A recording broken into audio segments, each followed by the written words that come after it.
윤석열 대통령에 대한 1차 체포영장 집행이 무위로 돌아간 이후 공수처의 역량에 대한 의구심이 커지고 있습니다. 정치권을 중심으로는 헌법재판소 탄핵심판 사건의 내란죄 철회 논란이 이어지고 있는데요. 조금 전에 기자간담회도 보고 오셨죠.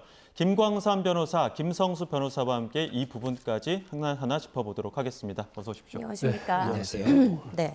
자, 윤 대통령의 체포영장 유효 기간 일단은 어제 자정으로 만료가 됐는데 그 전에 이제 공수처가 경찰의 영장 집행을 일임한다 이렇게 통보했다고 알려지면서 논란이 좀 일었잖아요. 그 이후에도 양측에서 이런저런 입장들이 계속 나왔는데 지금까지의 과정이 좀 복잡해서요. 변호사님께 좀 정리를 좀 부탁드리겠습니다. 예, 일단 공수처가 체포영장을 받았던 유효 기간이 어제 자정까지였습니다. 그렇다 보니까 이 한 번 더 영장 집행을 하지 않겠느냐라는 관측이 나왔었고 아무래도 5일 오전이 가장 유력하다라는 이야기가 나왔었는데 실제로 5일 오전에는 아무런 집행의 시도가 없었죠. 그렇다면 6일에 하는 것이 아니냐 이런 추측이 나오고 있는 상황이었는데 6일 오전에 이제 보도가 됐습니다. 어떤 내용이 보도가 됐던 것이냐면 이 5일 저녁 9시경에 이 공수처가 경찰 측에 이 집행과 관련한 업무를 일임하겠다라는 공문을 발송을 했다는 겁니다. 그리고 그 내용을 경찰이 그 다음날 오전에 확인을 하고 그에 대해서 일단 경찰 국수본에서는 이 부분 관련해서 위법성의 우려가 있다라는 입장을 오후 2시에 밝히게 됩니다. 네. 이 부분 이제 적법성의 논란에 대한 이 다툼이 있다라고 한다면 이 부분이 또 향후에 문제가 될 수가 있다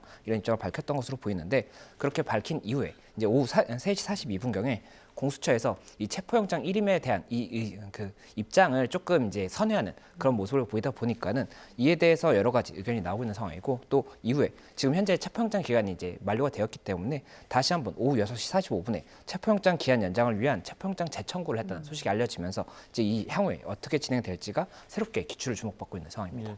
일각에서는 공수처가 이 관련 법 조항을 좀 잘못 해석한 부분이 있다. 그래서 이 혼란을 빚고 있는 거다. 이런 이야기를 하는데 어떤 부분은 어떻게 잘못 해석했다고 하는 겁니까?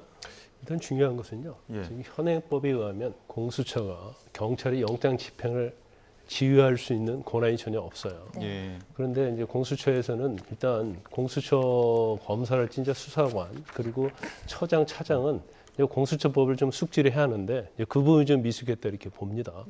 더군다나 이제 검경 수사권 조정과 관련해서 지금 공수처법에 없는 규정 자체는 형사소송법, 검찰청법을 준용하도록 되어 있고 공수처 검사는 이제 검사에 준하게 되어 있어요.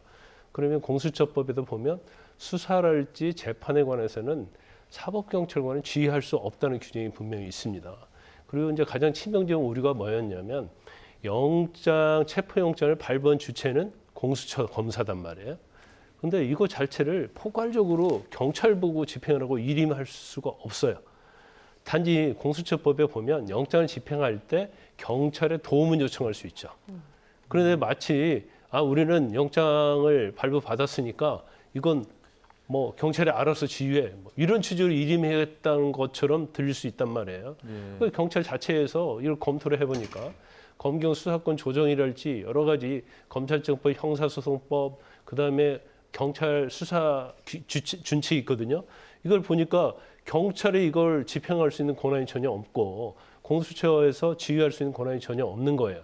그래서 이거 자체도 사실은 사전 협의를 해야 하는데 협의에 거치지 않고 그냥 일임하겠다고 공문을 보내버린 거니까 경찰 입장에서 딱 보니까 이건 법적인 문제가 있는 거죠. 그래서 이건 법적인 문제가 있기 때문에 이렇게 할 수 없다. 불법이 될 수 있다는 의견을 지금 냈기 때문에 공수처 입장에서는 이제 그 부분은 다 인정을 했어요. 그러면 이제 앞으로 어떻게 체포영장을 어떻게 집행할 것이냐. 이제 그걸 가지고 이제 경찰하고 공수처가 사전 이제 협의에 들어갔다 이렇게 볼 수 있고 이제 상당히 아마 뭐 1차 때 집행 때 실패했지 않습니까? 그래서 2차 때는 이제 더 대통령 관저가 경호가 굉장히 철저해질 거예요. 네. 그럼 1차보다 더 어려워질 건데 그러면 과연 아직 뭐 체포영장이 연장하기 위한 근데 연장해서 기간만 연장하는 게 아니고 새로 체포영장을 발부받는 거거든요. 그러면 이것이 아직 발부가 여부가 결정이 안 되기 때문에 이제 다음에 발부받았을 때는 그러면 어떻게 하냐. 당연히 영장 발부 청구의 주체는 공수처이기 때문에 공수처에 집행하는 건 맞아요. 단지 경찰의 도움을 받을 수 있는 거죠. 예. 1차 집행 과정에서 이렇게 공수처가 여러모로 좀 체면을 구긴 부분이 있는데 2차 때는 어떨지 좀 지켜봐야겠습니다. 그리고 공수처가 앞서 이제 중앙지법이 아닌 서부지법에 체포영장 청구를 하면서 좀 논란이 있었는데 어제 또다시 이제 서부지법에 영장을 재청구했고 유효기간 연장을 요구했습니다. 이런 경우에는 영장을 발부했던 판사가 다시 발부를 하게 되는 건가요? 어떻습니까? 예, 동일한 판사가 할지는 좀 지켜봐야 될 것 같습니다. 지금 현재 서울 서부지법에는 이 영장 전담 판사가 2사람이 있는 것으로 알려져 있는데요. 예. 그렇다 보니까 이번 사건 같은 경우에 이제 재청구를 했은 이 부분에 대해서 동일한 판사가 하게 될 것인지 아니면 다른 판사가 하게 될 것인지 지켜봐야 될 것으로 보이고 현재 지금 여러 가지 논란이 되고 있는 상황이기 때문에 그에 대해서도 법원에서 조금 고민하지 않을까 생각이 됩니다. 예. 그 같은 내용이고 변한 내용들이 없지 않습니까? 그러면은 발부 여부나 발부 그 기한도 속도도 좀 빨라질 거라고 보십니까?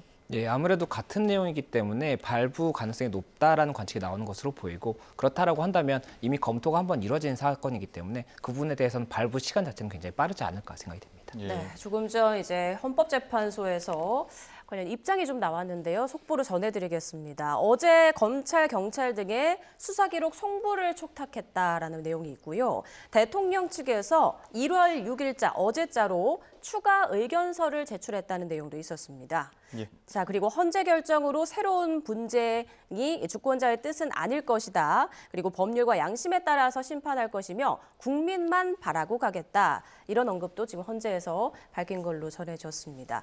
자, 변호사님, 대통령 측에서 이제 어제 추가 의견서를 제출했다고 하네요. 네, 이제 그 내용은 이제 뭔지 모르겠어요. 지금 속보로 나왔기 때문에. 예. 근데 이제 헌재에서 지금 분쟁이 되는 것은 개의치 않고 국민만 보호하겠다 이 말 취지는 뭐냐면 지금 내란죄 국회 소추단이 내란죄 철회와 관련해서 예. 입장을 밝혔잖아요. 예. 그러면서 뭐라고 얘기했냐면 헌법재판소의 권유에 따라서 이런 얘기를 했단 말이에요. 그래서 지금 국민의힘에서 공격하는 것이 헌법재판소하고 국회 소추단은 지금 뭐 민주당이 주도적으로 하고 있는 거 아닙니까? 예. 그런데 서로 짬짬이한 거 아니냐 이제 이런 거에 대한 오해의 소지가 좀 있었던 걸로 보여요. 그래서 헌법재판소는 권유한 적이 없다 이렇게 얘기를 했잖아요. 그래서 그 연장선상에서 지금 새로운 분쟁이라는 것이 내란죄 철회하냐 하지 않느냐 이걸 뜻하는 걸로 보이고 예. 국민만 바라보고 가겠다 이 말은 공정하게 앞으로 헌법재판소가 심판에 임할 것이다. 이런 취지의 얘기를 하고 있다고 봅니다. 예, 관련 내용은 정치권 논란도 있기 때문에 잠시 후에 다시 한번 조금 더 자세히 짚어보기로 하고요. 공수처의 그 영장 집행과 관련한 영장 그 청구에 관련한 이야기를 조금 더 해보겠습니다. 이번에 공수처가 영장 청구를 다시 하면서 유효 기간에 대해서는 밝히지 않았거든요. 이거 어떤 전략상의 이유라고 봐야 되는 겁니까?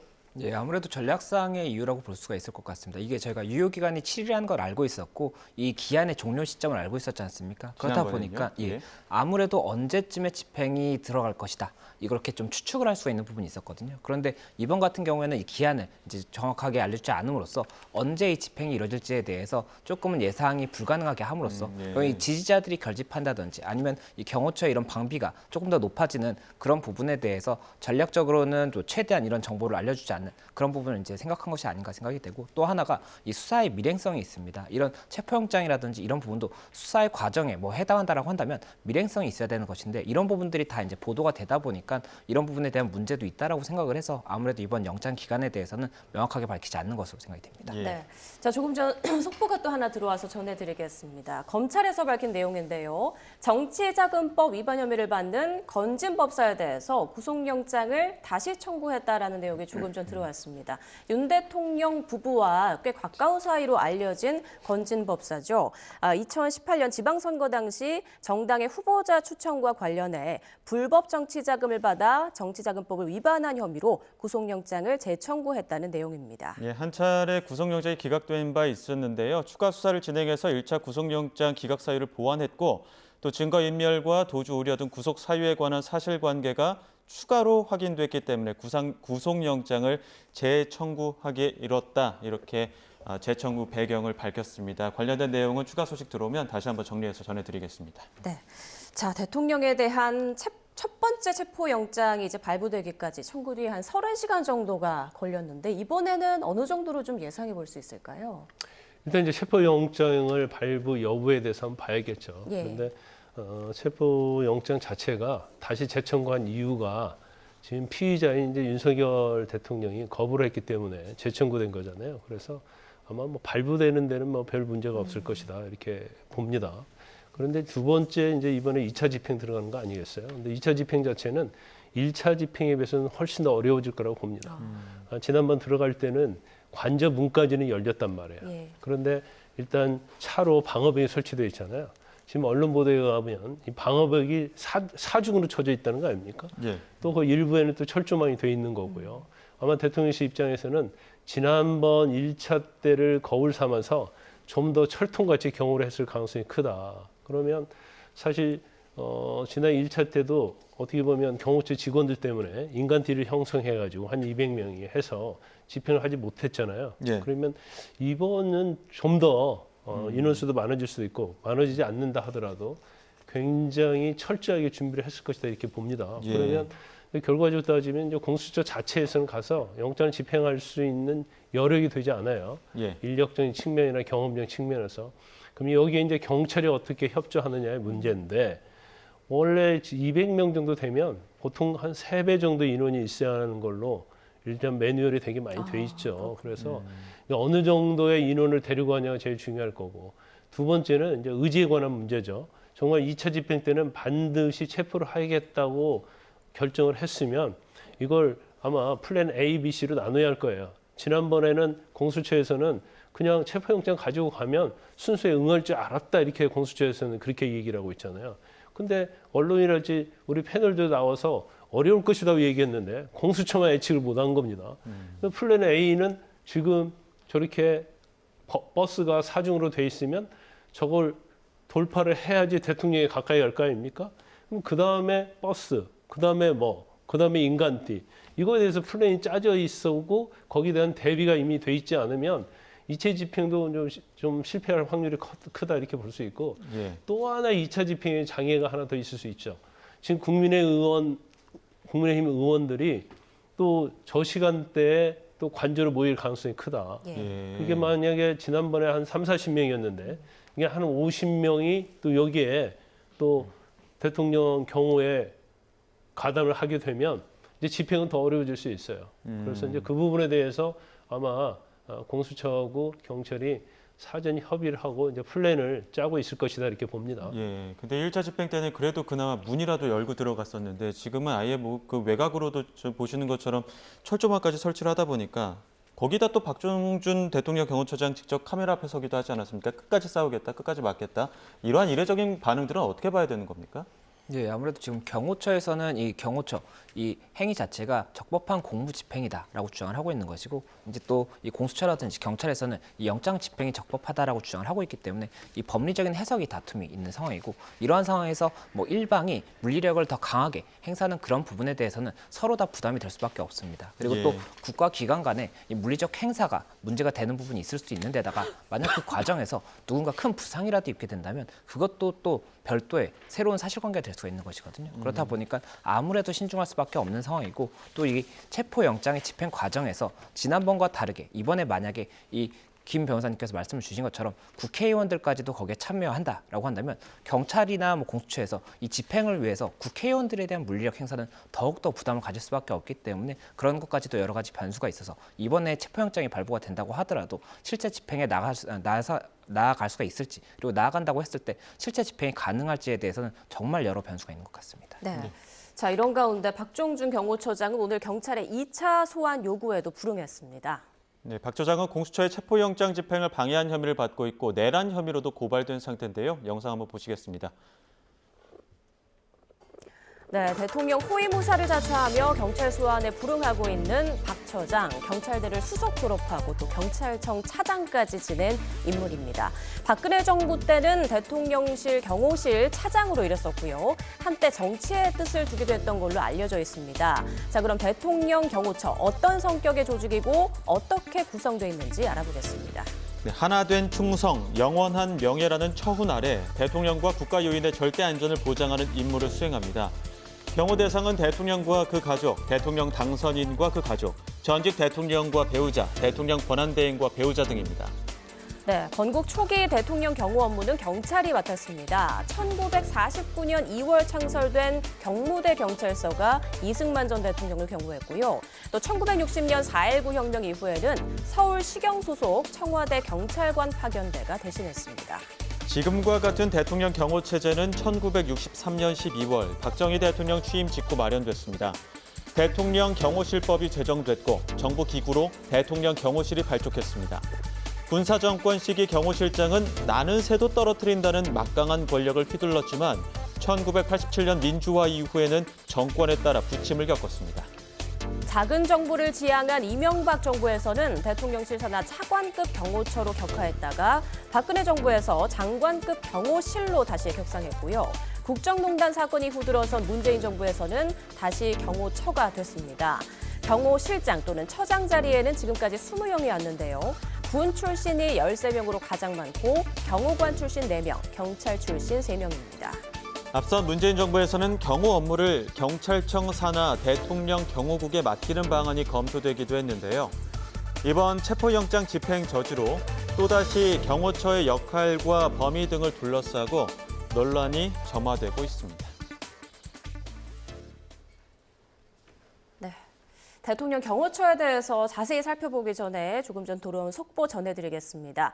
윤 대통령 측이 탄핵 심판에서 내란을 제외하는 것에 대해서 입장을 밝혔습니다. 조금 전 윤갑근 변호사는 입장문에서 탄핵 소추 사유에서 내란죄를 철회한다는 것은 단순히 2가지 소추 사유 중 1가지가 철회되는 게 아니라 무려 80%에 해당하는 탄핵 소추서의 내용이 철회되는 것이라고 밝혔습니다. 따라서 내란죄의 철회는 기존의 소추 사유 와 동일성이 인정되지 않는 소추 사유의 변경에 해당한다고 밝혔습니다. 또 민주당과 소추위원은 내란죄를 철회한다는 것이 내란을 다투지 않는다는 것이 아니라 형법상 내란죄가 아닌 내란 행위가 헌법에 위배되는지를 살펴보는 것이라고 주장하지만 이는 궤변이며 국민을 교묘하게 속이는 언어 도단이라고 지적했습니다.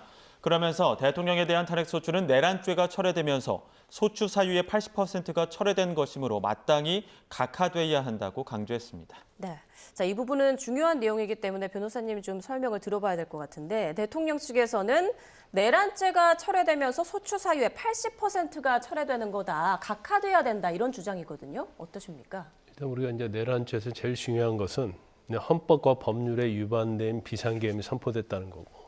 이에 관련된 포고령이랄지, 그다음에 국회에 경찰과 계엄군을 진입시켰다는 거고요. 그다음에 선관위에 또 들어갔다는 거 아닙니까? 그러면서 이제 형법상 또 내란죄단 말이에요. 그러니까 헌법과 크게 보면 두 카테고리예요. 헌법과 법률 위반, 그다음에 내란죄. 그런데 이건 어떻게 보면 동전의 양면과 같은 겁니다. 그래서 헌법 탄핵 소추의 본질적인 측면이라고 얘기할 수가 있어요. 그래서 사실은 이제 그때 탄핵 가결할 당시에는 주로 헌법과 법률 위반보다는 국민도 마찬가지고 아마 국회의원도 마찬가지였을 거예요. 내란죄에 가장 역점을 뒀죠. 그래서 대통령을 내란 속의 내란 우두머리라고 해서 탄핵 소추가 가결이 됐어요. 그래서 탄핵 소추 사유에 이 내용이 들어갔단 말이에요. 그렇다고 한다면 제가 볼 때는 동전의 양면 같다고 그랬잖아요. 그러면 탄핵 소추를 했으면 그 내용대로 사실 탄핵을 가면 되는데 내란죄가 아니다라는 것은 아니다라는 거 아닙니까? 그럼 지금 여당에서는 계속 민주당에서는 내란죄다 이 얘기를 하고 있고 또 최상목 권한대행한테도 내란, 제2의 내란이다 이런 얘기까지 하고 있단 말이에요. 그래서 그냥 이대로 가면 되지 왜 거기서 같은 내용이고 뭐 정리만 한다고 하는 차원이라고 하면 이걸 철회할 필요가 없거든요. 그러니까 철회하겠다는 그런 의사를 표명함으로 말미암아서 이런 지금 논란이 있는 거거든요. 그런데 여당 측에서는 그런 얘기를 하고 있는 거예요. 아니 이 탄핵 심판을 빨리 끝내기 위해서 헌법과 법률 위반으로 가면 내란죄 여부를 뭐 검토할 필요가 없으니까 빨리 끝내기 위해서 그런 거 아니냐. 그러면 탄핵 심판이 빨리 되면 조기 대선이 실시되는 거고 그러면 이재명 대표의 사법 리스크와 관련된 공직선거법 위반 에 대한 재판이 있는데 이 재판이 나오기 전에 하려고 하는 거 아니냐. 이걸 이제 의심을 보이고 있는 거거든요. 그런데 저는 개인적으로 볼 때 법률적으로 볼 때도 이것이 상당히 우리가 이 나무가 있으면 가지가 있고 나무에 본 줄기가 있는 거 아니겠습니까? 가지는 칠 수 있죠. 자잘한 것들은. 네. 그렇지만 헌법과 법률 위반의 비상계엄과 그다음에 내란죄는 이건 나무의 가장 핵심 줄기거든요. 이걸 자르면 안 된다고 봐요. 그러면 단지 이제 탄핵이라는 것이 일국 대통령에 대한 탄핵하는 거 아닙니까? 그러면 신속한 거 중요하죠. 그렇지만 그거 못지않게 중요한 것 중에 하나가 공정이단 말이에요. 그래서 탄핵에 인용되든 기각이 되든 국민들이 납득할 수 있는 방향으로 가야 하는데 단지 신속하게 하기 위해서 이걸 뭐 노골적으로 표현했잖아요. 탄핵이 신속하게 가기 위해서 내란죄는 뭐 철회하겠다는 취지다 이렇게 얘기를 하는 거 보면 그건 제가 볼 때는 법률가로서도 마찬가지고 국민의 입장에서는 잘못된 거다 봐요. 네, 예. 이에 대해서 김성수 변호사님 의견도 함께 들어볼게요. 예, 탄핵소추 의결서에 이제 기재된 내용은 그 동일성이 일단 인정이 돼야 되는 겁니다. 그리고 그 부분 관련해서 이 탄핵이라는 것은 결국에는 이 법률이라든지 헌법의 위반 사항이 있느냐를 보고 이것이 이제 그 파면월정죄의 중대성이 있느냐 이것을 보게 되는 것인데 지금 이 사실관계가 동일한데 이에 대해서 법리적인 이 쟁점 자체를 헌법의 위반으로만 묻고 이제 형법성의 위반인 내란죄에 대해서는 제외하겠다 이렇게 이야기를 한다라고 하면 이 부분을 이 변경을 한 것으로 볼 수 있느냐가 쟁점이 될 수가 있는 것이고 그리고 만약에 지금 현재 2차 변론 준비 기일에서 이 국회 측에서 사실상 내란죄에 대한 부분, 이 헌법상의 주장 부분은 철회하겠다라고 이야기를 하다 보니까 쟁점이 되는 것인데 만약에 헌법재판소에서도 이런 부분에 대한 논란이 이제 조금 염려가 된다라고 한다면 이 내란죄의 이 형법상의 부분을 뭐 제외를 한다고 뭐 이제 국회 측에서 주장을 한다고 하면 그 부분에 대해서 어쨌든 사실관계는 판단을 해야 되는 겁니다. 결국에는 헌법 위반이든 형법 위반이든 사실관계는 명확하게 특정을 한 다음에 파면 여부를 결정을 해야 되는 것이기 때문에 결국 그렇다면 이 내란죄를 사실상 이 형법적인 법리는 처리한다고 하더라도 헌법 위반을 위해서도 결국에 이 내란의 사실관계는 명확하게 해야 되고 이에 대한 증인 신청이라든지 이런 부분들은 받아들여줘야 되는 것이거든요. 그렇다 예. 보니까 이 법리적으로 포섭하라는 부분에 대해서 지금 일단 헌법재판소에서는 브리핑에서는 이 관련해서 명확한 규정이 없는 부분이 있고 그리고 이에 대해서는 재판부가 판단해야 할 사항이라고 얘기했기 때문에 예. 어떻게 판단할지 모르겠고 이에 대해서 이제 여당과 야당이 여러 가지 주장이 나오고 있는 상황이고 저희가 또 이제 이 철회한다는 것이 서면으로 어떻게 정리가 됐는지 정확하게 알 수가 없지만 만약 법리적인 부분에 대해서 사실관계는 동일한데 법리적인 주장에 대한 묶음만 다르게 한다라고 한다면 그에 대해서도 어쨌든 말씀드렸던 것처럼 결국에는 내란죄가 법리에서 빠진다고 하더라도 결국 판단을 위한 사실관계는 동일하고 이에 대해서는 증인 신청이라든지 이런 것들 동일하게 진행한다고 한다면 결국 이 여당에서 염려하고 있는 그런 뭐 굉장히 신속하게 조금 그 사실관계를 명확하게 하지 못하고 판단되는 그런 부분에 대한 염려는 조금 줄일 수가 있기 때문에 이런 부분까지도 헌법재판소에서는 고민을 할 수밖에 없지 않나 생각이 되고 이제 김 변호사님께서 말씀을 주신 것처럼 이 부분 내란죄가 빠지는 것 자체에 대해서도 굉장히 뭐 법리적으로 문제가 있을 수 있는 소지가 있다라고 한다면 헌법재판소에서는 철회를 한다라고 이야기를 했다고 하더라도 소추 의결서에 기재가 되어 있다고 한다면 이 소추 의결서의 기재 사항에 대해서 판단을 하는 부분을 다시 한번 절차를 검토해 볼 수도 있을 것 같습니다. 추가적으로 한 말씀 드리면 예. 헌법재판소는 정치기관이에요. 그걸 판단할 때 내란죄가 인정이 된다 안 된다. 인정이 된다고 했을 때 뭐 무기징역을 선고한다. 그렇게 하는 기관이 아니거든요. 내란죄의 구성 요건에 해당이 되면 이건 형법상 죄가 되기 때문에 당연히 헌법과 법률 위반이 되는 거기 때문에 네. 이거 자체를 가지고 사실은 탄핵소추할 때 이미 넣었으면은 가결이 됐다고 한다면 이 내용으로 심판을 받는 게 낫죠. 근데 이걸 이제 중간에 빼겠다고 하니까 그러면 왜 빼겠다고 하느냐? 그 이유가 신속하게 가기 위해서 뺀다는 거 아니에요. 근데 그게 잘못됐다는 거예요. 그래서 기본 아까 우리 김 변호사님께 말씀하신 것처럼 이제 약간 이게 탄핵소추서가 공소장 비슷한 거거든요. 공소장에서는 기본적 사실이 동일하면 그 범위 내에서는 공소장 변경을 허가를 해줍니다. 예. 하지만 이건 헌법재판소에서 규정도 없고 알아서 판단할 사항이거든요. 근데 이걸 어떻게 철회하겠다고 괜히 얘기를 해서 아까 보니까 국회 소추단에서 인터뷰할 때 기자회견할 때 뭐 안에 내용을 한자도 안 바꾼다 그런 얘기를 하고 있잖아요. 그럴 것 같으면 모두로 내란죄를 철회한다고 그래서 이 분란을 일으키냐 이 말이에요. 예. 그냥 탄핵 심판 가면 되는 거지. 근데 이제 만약에 내용의 사실관계에서 일관성이 조금 떨어지는 부분 철회를 함으로써 아니면은 말씀하신 것처럼 가장 큰 요소가 빠지면서 헌재 판단에도 좀 영향을 미칠 거라고 보십니까? 아니 미칠 수는 있죠. 왜냐하면 헌법과 법률 위반을 하는데 헌법과 법률 위반이 되는 경우에는 형사상 죄가 안 돼도 중대사유면 탄핵할 수 있는 거예요. 예. 근데 헌법과 법률 위반이 되는데 이거 중대사유로 볼 수 없으면 기각이 되겠죠. 근데 거기에 만약에 더해져서 내란죄에 해당할 여지가 있다고 판단을 하면 이건 당연히 인용될 수밖에 예. 없어.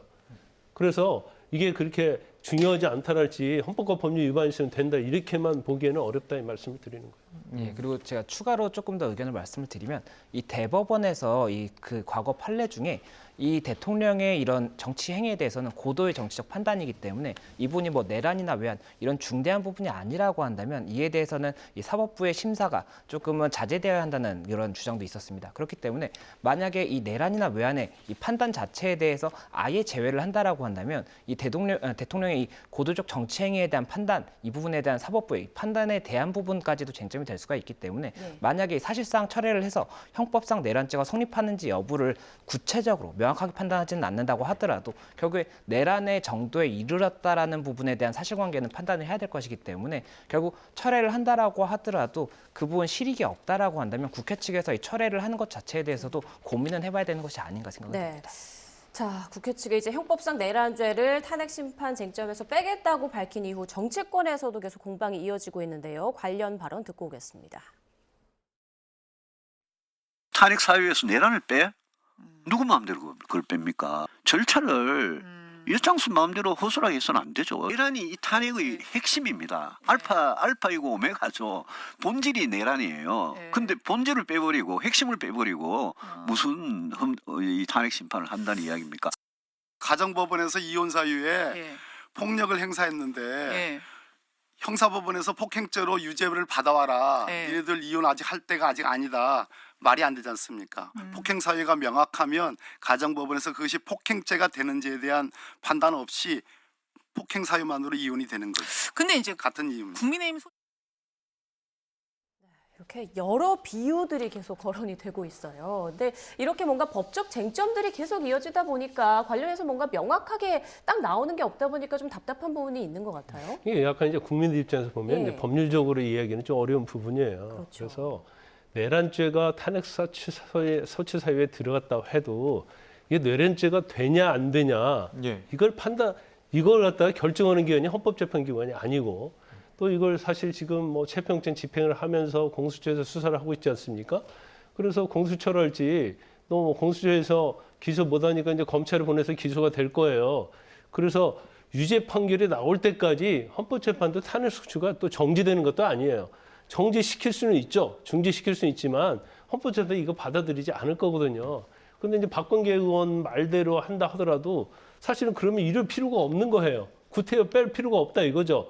그냥 적어도 이 정도 되면 구속 요건을 갖추지 않았기 때문에 뭐 내란죄가 될 수도 있다. 이렇게 판단하면 되는 거기 때문에 형법상 그리고 형법 재판 것처럼 그렇게 판단할 필요가 없는 거예요. 그래서 괜히 이걸 철회한다고 이렇게 분란을 일으킬 필요가 없고 오히려 지금 빨리 가고 싶어 하잖아요. 지금 예. 민주당에서는. 예.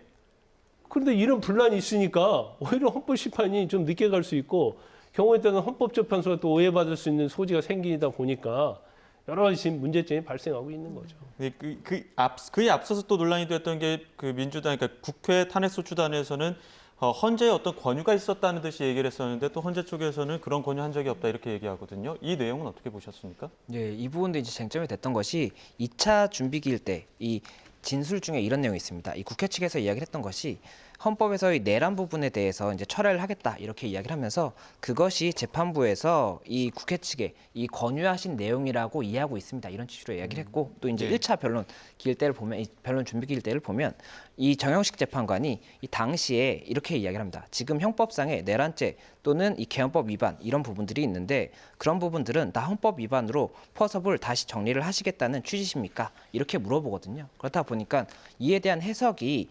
헌법재판소에서 이 부분을 정리하라고 권유한 것이냐 이런 거에 대한 다툼이 생길 수가 있는 겁니다. 그런데 이게 진실공방의 이유가 뭐냐면 사실은 저희도 이제 재판을 하면 재판부에서 사이드로 전화를 해서 이건 이렇게 좀 정리해 주시면 어떻습니까라고 얘기를 하는 경우가 있어요. 그러면 판사는 이런 생각을 갖고 있구나 하고 저희가 또 정리를 합니다. 왜냐하면 정리하라는데 정리 안 하면 우리한테 불이익이 될 수 있거든요. 그래서 저희 권유하신 바에 의해서가 권유하신 취지에 의해서 이 말은 그냥 사실은 절대는 지어낼 수 없다. 예. 저는 이제 그렇게 봐요. 예. 왜냐하면 일반적인 법적 관행도 그렇고 두 번째는 왜 신빙성이 있다고 보냐면 권유하신 취지에 따라서 이렇게 얘기를 하면 헌법재판관이 권유한 적이 없잖아요. 그러면 저희는 권유한 적이 없습니다. 그렇기 때문에 독립적으로 알아서 판단하세요. 이렇게 말이 나오는 게 맞죠. 근데 아무 말도 않고 그렇습니까? 그러면 이렇게 한다는 얘기네요. 이렇게 가니까 그게 오해가 될지 진실인지는 모르겠지만 이 분란의 소지는 분명히 있다 이렇게 말씀을 드리는 거예요. 네, 자, 이와 관련해서 헌재와 이제 대통령 측 입장이 나와서 좀 살펴봤는데요. 다시 윤 대통령 체포영장 집행 이 이슈 조금 더 살펴보겠습니다. 앞서 뭐 경호 처가됐다가 실의됐다가 이렇게 경호처에 대해서 지위가 바뀐 부분에 대해서 저희가 좀 전해드리기도 했는데 이번 사태 이후로 대통령 경호처를 없애야 하는 거 아니냐 이런 얘기가 또 나오고 있어요. 이 대통령 경호처를 만약에 없애려고 한다면 뭐 정부 조직법이라든지 아니면 대통령 경호법 이런 법에 근거해서 경호처가 지금 현재 있는 것이기 때문에 이 부분을 개정을 한다라고 한다면은 가능한 부분입니다. 다만 지금 현재 이 법을 통과하기 위해서는 국회에서 이제 과반수의 뭐 동의라든지 이런 부분들이 있지 않습니까? 현재 이 야당의 수만으로도 이 과반수 부분을 의결을 할 수가 있기 때문에 의결 자체는 할 수가 있는데 지금 현재 이 법이 결국에는 이 선포되고 실제 시행되기 위해서는 이 대통령이 이 부분에 대한 이제 절차가 또 있는데 대통령이 이에 대해서 만약에라도 이의가 있다고 한다면 제2요구권을 행사할 수가 있고 제2요구권을 행사하게 되면 3분의 2 이상의 동의가 있어야 되거든요. 그렇다 보니까 지금 현재 뭐 특검법이라든지 이런 것들도 지금 현재 아직까지 시행이 되지 않고 있는 그런 상황이 있기 때문에 만약에 이런 부분에 대한 뭐 개정안을 이제 제출을 한다고 했을 때 대통령 지금 현재 권한 대행이 이 제2요구권을 행사할 것이냐 이런 것까지도 봐야 되는 부분이 있기 때문에 현재 국회에서 이야기가 나오고 있는 것이 바로 실현될 수 있을지는 저희가 좀 여러 가지로 봐야 된다라고 말씀드릴 수 있을 것 같습니다. 지금 그 대통령 관저 쪽의 경우가 워낙 삼엄해지다 보니까 경찰 쪽에서도 이번에 집행에 나서면 경찰 특공대, 형사기동대 투입될 가능성까지도 언급을 하고 있는 상황이거든요. 선고 가능 여부는 어떻게 보십니까? 이제 뭐 사전 협의를 하고 있다 보니까 그건 지켜봐야 할 것 같은데 지난번처럼 인력 가지고는 체포영장 집행하기가 불가능하다 저는 그렇게 봐요. 예. 그러면 아까 말씀드렸처럼 지금 차로 지금 차벽을 4개나 설치했다는 거 아닙니까? 예. 그러면 이걸 어떻게 뚫고 갈 것이냐? 그러면 지난번에 자체는 사실 앞에하고 이제 관저까지는 뭐 잘 뚫었단 말이에요. 그러면 저기에 또 막혔을 때 어떻게 할 것이냐? 그러면 결과적으로 따지면 아까 말씀드린 것처럼 경찰에서 만약에 대통령에 대한 체포 의지가 굉장히 강하다고 하면 결국은 여러 가지 도구, 특수한 도구랄지 아니면 특별하게 훈련된 경찰들을 데리고 들어가는데 그 인원수 굉장히 많아야 하는 거예요. 그래서 제일 우리가 이제 국민의 한 사람으로서 우려하는 것 중에 하나가 결국은 저기 사실을 뚫고 들어가는 데는 별 그렇게 문제가 없죠. 경찰에 어떤 특수훈련 받은 사람들이 들어간다고 하면 그 다음에 바로 이제 그 인간 대 인간, 사람 대 사람이 만나는 거기에서 어떤 불상사가 일어날 가능성이 제일 지금 체포 집행에서 이제 문제가 되고 있는 것이죠. 그런데 아마 이제 경찰에서 정말로 이번에는 꼭 체포 집행을 하겠다고 강한 의지가 있다고 한다면 경호를 하고 있는 사람 중에서 어떻게 보면 뭐 지휘하는 층에 대해서 체포부터 시작을 할 겁니다. 그래야지 체포를 시작해야지 사실 밑에서 그 지시에 따라서 응하지 않거든요. 그래서 그런 부분에 있어서는 사실 이제 경찰 자체가 굉장히 전문성을 가지고 있거든요. 그래서 아마 그런 것까지 전체적으로 아마 플랜을 짠 다음에 이제 성공 가능성이 있다고 생각하면 그때 들어갈 거고 아까 저희가 이제 수사 밀행성 얘기했잖아요. 지금 공수처에서 굉장히 잘못한 것 중에 하나가 제가 개인적으로 생각할 때는 공수처가 아직까지 체포영장을 발부받아서 집행한 적이 한 번도 없었던 걸로 기억을 해요. 제가 잘못 기억할 수 있습니다. 그런데 체포집행영장 갖고 가면 대통령이 순수히 응할 줄 알았다 이렇게 얘기를 하고 있잖아요. 그게 아니거든요. 플랜 A, B, C 딱 세워갖고 가야 하는데 그런 게 전혀 없었어요. 그러면 경찰 자체는 공수처보다도 훨씬 더 경험이 많고 또 인력을 엄청나게 많이 가지고 있잖아요. 그래서 만약에 집행에 들어간다고 하면 성공하지 못하면 공수처뿐만 아니라 경찰 자체도 엄청나게 타결 입는 거거든요. 그래서 그 부분은 뭐 지켜봐야 할 것 같습니다. 네.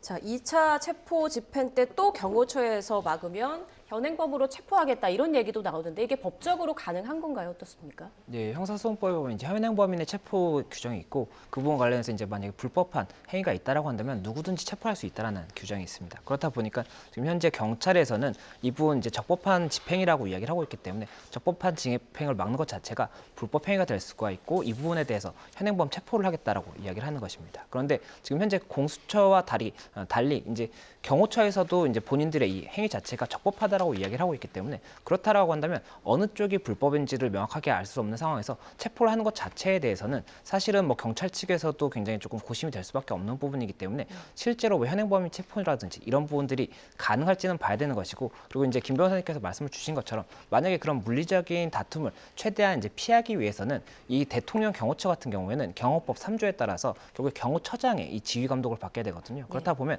경호처장과 어떠한 협의를 통해서 진행을 한다든지 아니면은 경호처장에 대한 체포라든지 이런 부분들을 통해서 이 부분에 대한 뭐 물리적인 충돌을 배제할 수 있는 부분도 검토를 할 수가 있기 때문에 이런 부분까지도 검토를 하지 않을까 생각이 되고 다만 이제 현실적으로 체포가 가능할 것이냐에 대해서는 또 다른 문제가 될 수가 있기 때문에 이런 부분까지도 여러 가지로 고심할 수밖에 없는 상황이다 이렇게 말씀드릴 수 있을 것 같습니다. 그리고 또 지난 3일에 1차 체포영장 집행 때 육군 수방사 소속 일반 병사들이 또 동원된 것으로 알려지면서 논란이 일고 있습니다. 관련 증언 듣고 오시죠.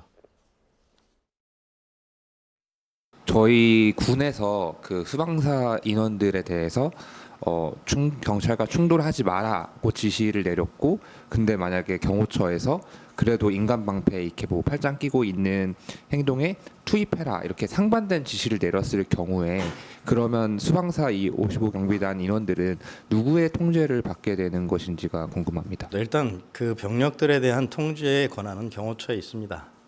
그러나 저희 예속된 부대들이기 때문에 당일 차관께서 경찰과 물리적으로 충돌하는 것은 적절치 않다는 지침을 현장에 있는 지휘관에게 내린 것입니다. 지금 보도를 보면 부대 이름도 성명도 적혀 있지 않은 단체복을 입은 사병들이다 이런 이야기가 있었는데 경호처 주장이 이제 사실이 아닌 걸로 지금 판명되고 있는데요. 예. 이 인원들이 아마 화면에 보면 예. 그 검은 패딩에 아마 모자를 쓴 인원들이 그 해당 부대 병력들로 보이고 55 경비단 병력하고 33 군사경찰대대 병력들은 예. 경호법에 의해서 예. 한남동 관저의 외곽 경계 근무를 하기 위해서 투입된 인원들이지 이렇게 불법적으로 예. 그런 그 불법적인 행위에 동원되라고 투입된 병력이 아닙니다. 추후 이런 명령에 대해서는 절대 우리 군 병력들이 그 명령을 수행해서는 안 된다고 저는 강력히 그 말씀드리고 그러면 싶습니다. 네, 지금 55 경비단의 병사들 투입됐다라는 내용들 일단은 경호처에서는 아니라고 주장을 하고 있습니다만 보신 것처럼 전 수방사령관도 55 경비단이 투입된 것으로 확인됐다라고 관련 영상들도 있다 이런 이야기를 하고 있는데 만약에 이게 확인이 된다 관련된 증거가 확실하게 드러난다 이러면 어떤 일이 좀 벌어지는 겁니까? 일단 이제 대통령 측 경호처 입장은 그런 거 아니에요. 이건 대통령에게 유해를 가하는 거기 때문에 경호처법에 의해서 우리가 경호를 해야 한다. 그러면 이제 경호처법을 전제로 한다고 한다면 당연히 아무리 외곽이라 할지라도 55 경비단이랄지 33 군사 경찰대대 이것은 헌병과 같다고 생각하시면 됩니다. 그래서 불러서 경호할 수 있다 이렇게 하고 있어요. 그러면 경호처법에 의해서 이제 정상적인 경우, 그러니까 어떤 외부의 어떤 신체에 대해 대통령 신체에 대해서 뭔가 유해를 가하려는 세력이 있다고 한다면 이건 문제가 되지 않겠죠. 예. 근데 경호처법에 의한 경호의 취지는 외부적인 어떤 유해에 대해서 이걸 제거하고 방지하기 위해서 경호처법이 있는 거고 대통령 경호에 관한 법률이 있는 거고 이걸 수행하기 위해서 뭐 경호처장부터 다 존재하는 거거든요. 그런데 지금 체포영장 자체는 대통령 측에서는 이게 불법이라고 다 얘기를 하고 있지만 일단은 체포영장은 발부된 겁니다. 그러면 적법하게 추정이 되는 거예요. 이것을 번복하기 위해서는 나중에 뭐 구속적 부심이랄지 법원을 통해서 이것을 사실은 불법인 걸 입증을 해서 결과가 나와야 하는데 현재는 합법적으로 추정이 되는 거죠. 그러면 법원이 발부한 합법적인 체포영장을 막는 것이 그게 경호의 대상이냐? 그렇지 않거든요. 체포영장은 대통령의 유해를 가는 게 아니고 법 집행을 하는 거예요. 그래서 경호처에서 이러한 군병력을 동원하고 이런 것은 사실은 경호처법상에도 직권남용을 해서는 안 된다는 조항이 있거든요. 그 직권남용이랄지 그다음에 형법상 직권남용도 될 수 있고 특수공무집행 방해도 될 수 있고 여러 가지 법이 적용될 여지가 굉장히 많아요. 그래서 일단은 뭐 경비단이랄지 경찰 대대를 동원하는 것은 사실은 이것은 맞지 않죠. 네, 적법하다, 불법이다, 이제 사안마다 양측에서 이렇게 의견이 좀 갈리고 있는 그런 상황인데 이제 최상목 대통령 권한대행은 어떻습니까? 민주당에서는 이제 최상목 대행이 경호처의 영장 집행에 협조하라고 이제 그 지시를 내리지 않은 것을 보고 내란 행위라고 규정을 했고요. 이를 놓고 이제 직무유기 등의 혐의로 고발하겠다고 밝혔는데요. 법적으로 봤을 때는 어떻습니까? 직무유기 혐의. 예, 형법상 이제 직무유기 같은 경우가 어떤 직무를 행해야 되는 의무가 있음에도 불구하고 하지 않는 경우에 직무유기가 성립이 될 수가 있습니다. 그렇기 때문에 지금 현재 만약에 직무유기로 뭐 고발이라든지 이런 것이 있다라고 한다면 일단은 직무상의 의무가 있는지를 봐야 될 것으로 보이고 현재 지금 이 최상목 권한대행 같은 경우에 이 경호처 관련해서 어떤 협조를 해줄 것을 요청해 달라라고 이야기를 하고 있는 부분이 있기 때문에 이 부분에 대해서 그렇다면 요청을 할 의무가 있는 것인지를 봐야 되는 겁니다. 권한은 분명히 있을 것으로 보입니다. 왜냐하면 정부 조직법 그리고 또 이 대통령 경호법을 보면 이 대통령 경호법에 이 처장에 대해서는 처장이 경호처에 대한 지휘 감독을 하고 그리고 정부 조직법을 보면 이 대통령이 중앙행정기관의 장에게 이 지휘 감독을 할 수가 있기 때문에 경호처 장에게 지휘 감독을 할 수 있다라고 볼 수가 있거든요. 그렇다 보니까 이 권한은 일단 대통령 권한 대행인 최상목 대행에게 있다라고 볼 수가 있는데 그렇다면 이 부분에 대해서 이것을 지시하는 것이 의무이냐가 쟁점이 될 수가 있는 것이고 의무라고 본다고 하면 직무유기 이제 범죄 성립이 가능할 수가 있겠지만 그렇지 않다라고 한다면 죄 성립이 되지 않을 수가 있기 때문에 이에 대해서도 결국에는 법리적인 다툼이 있을 수가 있고 그 부분에 대한 핵심은 결국에 의무로 볼 수 있느냐가 쟁점일 것 같습니다. 네. 예. 자, 방금 들어온 소식 하나 전해드리겠습니다. 경찰 특수단에서 박종준 경호처장에게 3차 출석을 요구했다고 밝혔습니다. 일단 2차 출석 요구까지 불응한 박종준 처장에게 오는 1월 10일 금요일입니다. 1월 10일 오전 10시까지 출석하도록 출석 요구서를 발송한 것으로 전해졌습니다. 예, 지금 2차까지는 오늘 불응했고 만약 3차까지 안 나온다 그러면은 체포영장까지도 갈 수 있는 겁니까? 지금 제가 볼 때는 지금 경찰 특수단에서 박종준 경호처장에 대해서 체포할 명분을 지금 쌓고 있다 이렇게 봐요. 일단 3차 출석 안 했잖아요. 그럼 이제 현재 경호처가 이제 제일 중요한 것은 가장 상급자가 경호처장이잖아요. 경호처장에 대한 체포영장을 가지고 가는 것이 사실은 부담이 덜하죠. 거기에서 현행범으로 체포하는 것보다는 판사가 발부한 체포영장을 가지고 체포하는 것이 적법한 절차이고 또 경우에 따라서는요. 지금 경찰이 공수처의 체포영장 집행의 주체인데 경찰에게 수사협의를 요청해서 이제 같이 가는 거잖아요. 근데 만약에 박종준 경호처장에서 체포영장까지 발부받으면 그 자리에 같이 갈 수 있는 어떤 법적으로 정당성이 더 생기는 거야. 그러면 사실은 명분에 있어서나 또 법적인 측면에 있어서도 경찰이 개입할 수 있는 아주 중요한 그런 경우가 될 수 있고 경우에 따라서요. 만약 박종준 경호처장에서 체포영장을 발부받았어요. 그래서 박종준 경호처에 대한 체포영장하고 대통령에 대한 체포영장을 둘을 가지고 가든지 아니면 박종준 경호처장 말고 또 본부장 그 밑에 차장 그런 사람들까지 같이 체포영장 갖고 간다고 한다면 체포영장 집행할 수 있는 명분이 생기는 거죠. 예. 그래서 체포영장 집행을 해서 거기서 제압을 하면 사실 이제 대통령에 대한 체포영장 집행이 또 쉬워질 수 있기 때문에 아마 뭐 그러한 의도까지 있는지는 모르겠습니다만은 저런 식으로 가면 이제 경찰은 그런 식으로 대통령에 대한 체포영장 집행을 가는 데 있어서 한 걸음 한 걸음 다가가고 있다 이렇게 볼 수 있는 여지가 있다 이렇게 볼 수 있을 것 같아요. 네. 예. 자, 최상목 권한대행에 대한 고발 이야기 조금 더 해보겠습니다. 지금 최상목 권한대행에 대해서 민주당 당내에서는 탄핵을 요구하는 목소리도 나왔는데 고발 정도로 수위를 어느 정도 좀 낮춘 듯한 모습이 있었거든요. 이거 어떤 의도라고 보십니까? 예, 일단 탄핵에 대한 부분은 이 헌법 65조를 보면 탄핵에 대한 내용이 있습니다. 그리고 뭐 법률 위반에 이런 혐의가 있다라고 한다면 국회에서 소추 의결을 통해서 여기는 탄핵을 할 수가 있는 부분이고 지금 한덕수 총리 같은 경우에도 과반수를 기준으로 해서 탄핵 절차를 진행했었지 않습니까? 그렇다면 이 최상목 대행에 대해서도 탄핵 절차 자체는 진행할 수 있는 부분이 있을 것인데 아마 이 부분에 대해서는 법적인 부분보다는 이 정치적인 부분을 감안을 했을 때 계속해서 탄핵을 하는 것에 대해서는 여러 가지로 이제 이 야당 측에서도 부담이 될 수밖에 없기 때문에 그런 부분에 대해서 조금 검토를 한 것이 아닌가 생각이 되고 그리고 일단 형사 고발에 대해서도 형사 고발을 했을 때 그 부분을 어떻게 볼 것인지도 뭐 법적인 부분도 있겠지만 이 정치적인 부분도 있기 때문에 여러 가지 조금 종합적으로 검토한 것이 아닌가 생각이 됩니다. 네. 예. 자, 이번 사태와 관련해 지금까지 뭐 수사 과정들을 봤을 때 공수처가 무능력은 물론 의지 부족까지 드러낸 게 아니냐 이런 지적이 나오고 있고 앞서 이제 김 변호사님께서도 그 부분에 대해서 좀 지적을 해주셨어요. 어디서부터 문제가 됐다고 보십니까? 이번 사건을 이첩받은 것부터가 문제인가요? 어떻게 보세요? 일단요, 공수처가 적어도 이 정도의 수사, 일국의 대통령을 수사할 수 있는 역량과 전문성이 없다 이렇게 볼 수 있어요. 일단 공수처 설립 이후에 5번 영장 청구했는데 한 번도 영장이 발부된 적이 없습니다. 그것은 영장에 있어서 어떤 수사 경험이랄지 그런 게 없기 때문에 이 사건 자체를 영장을 청구했을 때 이게 발부될지 발부되지 않을지에 대한 그런 감도 없는 거예요.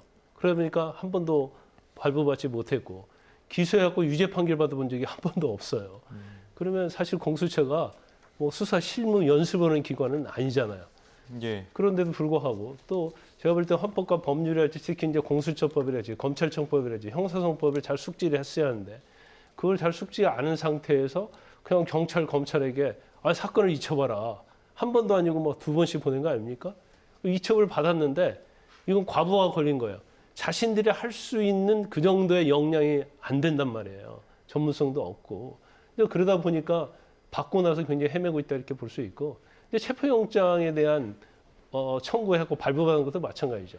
공수처가 자체적으로 수사해가지고 이 체포영장 발부받은 게 아니에요.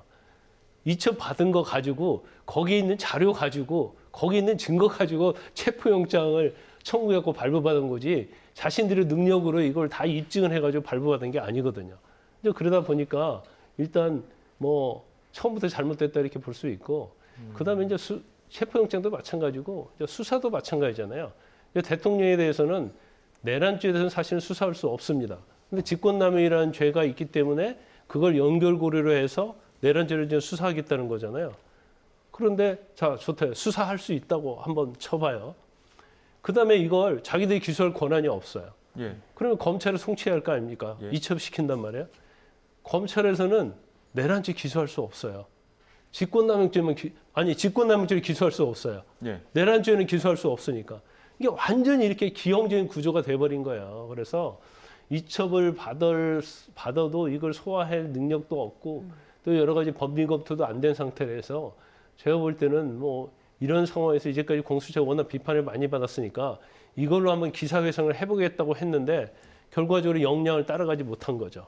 그래서 지금 예. 이렇게 상황이 실타래처럼 얽히고 설킨 거다 이렇게 볼 수 있습니다. 예, 그럼 공수처는 결국에 특검으로 가게 될 거라는 관측, 또 가게 될 거라는 취지 언급들도 굉장히 많은데 특검 가동하려면 또 내일 열리는 국회 그 본회의의 쌍특검법도 통과가 돼야 되는 거 아닙니까? 여기에 대해서 어떻게 좀 관측할 수 있을까요? 예, 지금 이 쌍특검법 같은 경우가 이제 제2호권을 행사해서 3분의 2의 찬성이 있어야 되는 상황입니다. 그런데 지금 뭐 야당의 표 의석수를 다 확인을 했을 때 결국 3분의 2가 되지 않을 수가 있기 때문에 결국 여당에서 몇 표의 이탈표가 있느냐가 쟁점이 될 수가 있는 것이고 만약에 내일 통과가 되지 않는다라고 한다면 다시 한번 또 이제 국회에서는 이 부분 관련 발의를 하고 절차를 진행을 하겠죠. 그러면 그때도 지금 현재 제2호권에서 결국에는 통과가 되지 않은 그대로의 법안이 나갈 것인지 아니면 조금은 변경된 법안이 나갈 것인지도 봐야 되는 부분이 있습니다. 그리고 만약에 특검법에 의해서 이제 특검이 실제로 이제 진행이 된다라고 하더라도 특검의 구성이라든지 이런 것들을 위해서는 또 굉장히 많은 시간이 소요될 수가 있기 때문에 그런 상황에서 기존의 수사기관에서 하던 사건들을 다시 한번 이동을 하는 그런 절차를 거치는 것이 맞느냐에 대해서도 여러 가지 고민이 있을 수밖에 없지 않을까 생각합니다. 네, 자 마지막으로 변호사님 의견을 좀 들어보고 싶은데 일단 특검이 통과가 될지 안 될지도 모르는 거고요. 이제 안 통과될 재의결 안 될 가능성이 크지 않습니까? 자, 재의결 됐다고 봐요. 한 달 걸려요. 뭐 한 달 동안 공수처를 손 놓고 있을 겁니까? 그건 아니거든요. 그래서 원래 이제 잘못을 했고 판단 미스가 되면 바로 인정해야 돼요. 그래서 저는 개인적으로 볼 때는 1차 집행 실패했잖아요. 그러면 2차 체포영장을 자신들이 청구하지 말고 검찰에서 이첩받은 거 돌려주고요. 경찰에 돌려주고 그리고 이 사건 자체에 논란이 없게 하려면 경찰이 수사하는 게 맞아요. 경찰이 수사를 해야 한다고 지금 대통령 측에서도 얘기하고 있잖아요. 예. 그럼 정당한 권하고 논란이 없는 측에서 원리 원칙에 따라서 수사를 하고 체포영장을 발부받든 구속영장을 발부받든 경찰이 하는 게 맞죠. 그런데 특검이 뭐 예를 들어 구성이 되면 그때 특검에 이첩하겠다. 이건 맞지 않아요. 뭐 제가 볼 때는 또 특검법 발의해가지고 또 통과시키고 또 최상목 대행이 제2 요구하면 또 가고 그런 것이 될 거 아니에요. 예. 그래서 이제 판단을 하려고 하면 좀 빨리빨리 판단하는데 제가 볼 때는 2차 체포 집행 영장까지 청구하는 것도 경우에 따라서는 이제 판단 미스가 될 수 있다. 체포영장 자 2차 청구했어요. 자 성공했다고 칩시다.